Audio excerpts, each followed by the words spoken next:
Despite the USA being part of almost every major war in modern times, the Vietnam conflict still holds the position for the biggest and toughest challenge for the American Army yet.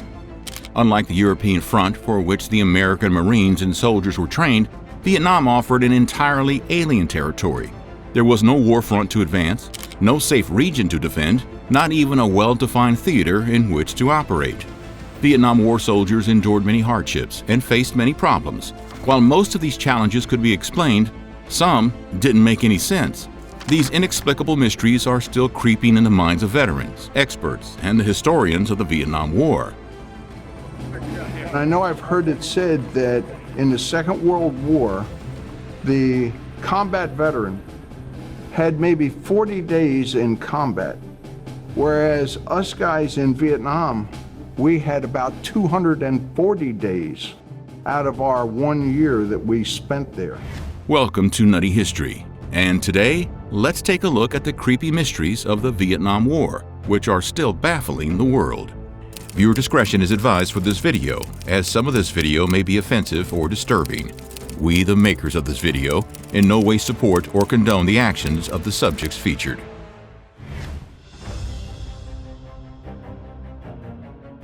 Vietnam wasn't just unfamiliar, but it was also a daunting terrain for the American Marines. So they needed help from locals and South Vietnamese soldiers to guide them in the area of operations.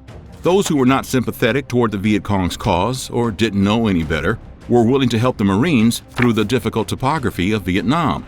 But even for them, some parts of those dark, dense forests were too much. These locals would talk of creatures unnatural and terrifying that were not meant to be confronted. These people were talking of phantoms, reanimated corpses, and flying shadows. Of course, the Marines didn't take any of that into account and shrugged off the warnings, considering them third world folklores. But going into the action, it all became very real, very fast. The woods of Vietnam challenged the sanity of the American troops. The heat, the humidity, the dark woods, the psychological warfare with the Viet Cong forced them to face uncharted stress, anxiety, and terror of war like never before. Moreover, opium was spreading through the American troops like wildfire. Being hopped up and marching through haunting woods did no favor to the Marines. There were reports of ghostly figures moving paranormally through the trees. More reports featured fanged humanoids with black eyes that would try to abduct unsuspecting troops. Scared out of their wits, certain soldiers complained about beasts that were seemingly bulletproof. Men of the U.S. 1st Marine Division testified of encountering a giant woman with bat-like wings and skin black as a shadow. Earl Morrison, who witnessed the creature as close as 10 feet while on night duty, said that the winged woman emitted a strange glow as it came closer to the men before flying away from the camp. Some believe that the fear of these creatures was the cause behind the American military using Agent Orange and napalm instead of manned incursions into the woods. Since the triple canopy jungle kept the sunlight from hitting them, there was no telling what time of day it was in the woods.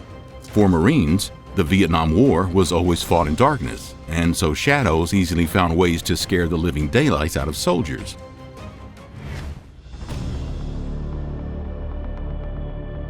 Flight 739 disappeared somewhere between Guam and the Philippines on March 16, 1962, and there was never a trace found. There was no wreckage, no records, and after 2 months of no clue of the whereabouts of the plane, the 107 passengers of the concerned flight were declared deceased. Now you must be wondering how that connects back to the Vietnam War.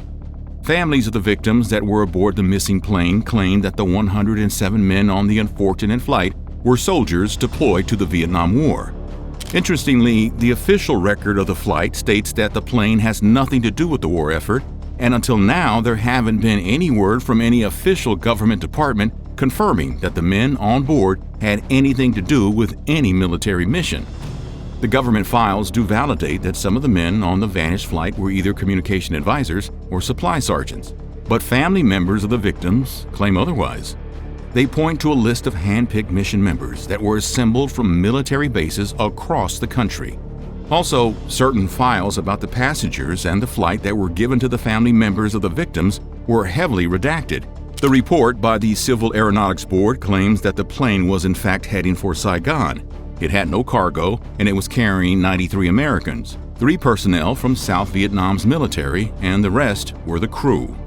The eerie element of the incident is that there was never a distress signal. Nobody from the plane tried to establish radio communication, and there was no report of anything ominous either. The plane just stopped responding. A Liberian tanker reported an explosion that they witnessed along the plane's flight path, but an investigation found no crash site, no sign of an explosion, no remains, and no sign of disturbance at all.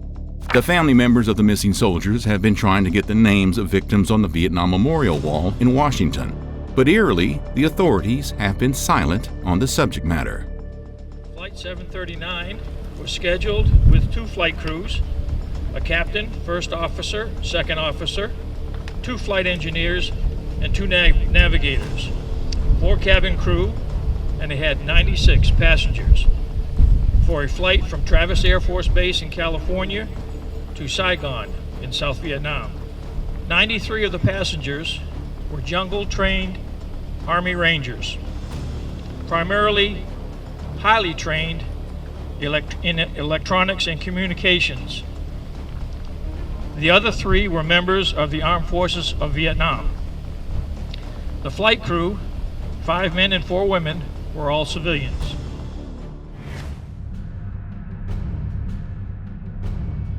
The outcome of the Vietnam War might have been starkly different if a certain Trinh Minh Tay would have survived a sniper's attempt in 1955. Now, if you're scratching your head about why this scrawny-looking fellow who looks like a college freshman was so crucial to the fate of the Vietnam conflict and the Cold War, well, allow us to introduce him. Trinh Minh Tay was trained in military officer school by the Japanese Kempeitai when Japan began using Cao Wei Dai military troops. By 1945, he was an officer in the Cao Wei Dai militia, roughly at the age of only 25. Trinh Minh Tay served as a non-commissioned police officer in the Japanese military throughout the Second World War and became a Cao Wei Dai military leader during the end of the First Indochina War. He served that role at the beginning of the Vietnam War as well. The time with Japanese Kempeitai cemented anti-communist and anti-colonialist ideology in Trinh Minh Tay. After the Second World War concluded, he joined the French Army to be part of the Association for the Restoration of Vietnam.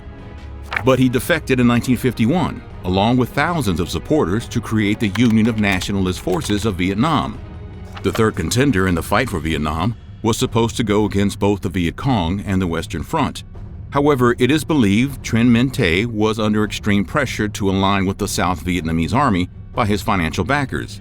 But before that could have panned out, Trinh Minh Tay was taken out on a Saigon street by a sniper in 1955. The identity of the sniper is still a mystery, and no one knows why he was eliminated or who ordered it. There's also been much speculation on how his alliance with South Vietnam would have turned the course of the war. But was such an arrangement really on the paper? That secret, too, has died with Trinh Minh Tay.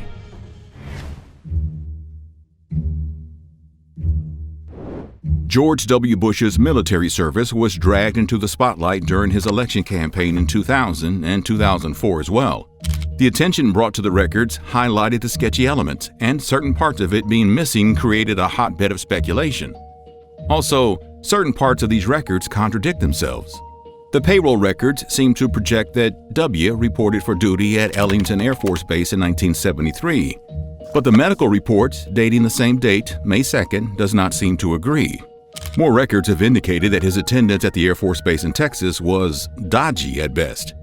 It wasn't just a matter of being on and off. He was actively trying to get a transfer, which was initially declined, but was finally approved anyway.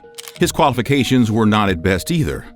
A far cry from the accolades that superior officers later showered on him, calling him an exemplary and dedicated pilot. There's also the question of the year, wherein his whereabouts are not accounted for at all. It is also evident that his celebrity status, unlike his service logs, were well documented. Even his commanding officers arranged to have pictures shaking his hand. So there is a question mark at the end of the sentence. Did America's former president receive preferential treatment to get out of the worst fighting of the Vietnam War and into pilot training? Later, he would say that he was denied overseas deployment, but just what went on behind the scenes still isn't quite clear.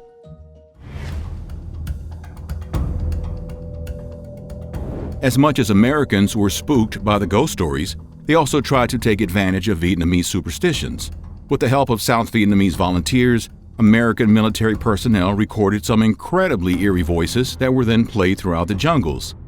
The tape, which is now infamous as Ghost Tape Number 10 and is available on YouTube, was widely used under Operation Wandering Soul. But did it really strike fear in the hearts and souls of enemies? Well, the results are considered dubious at best. Some assert that the tape had absolutely no effect on the Viet Cong and they easily saw through the ruse. However, other reports endorse its success in at least leeching away some of the enemy's morale. But some reports do mention that the tape terrified the Viet Cong so methodically that they abandoned their post and yielded. The real truth is still somewhere in the jungles of Vietnam. Would you dare to explore for yourself? Thanks for watching yet another Nutty History video. Please share and like if you enjoyed it, and subscribe to watch more such videos in the future.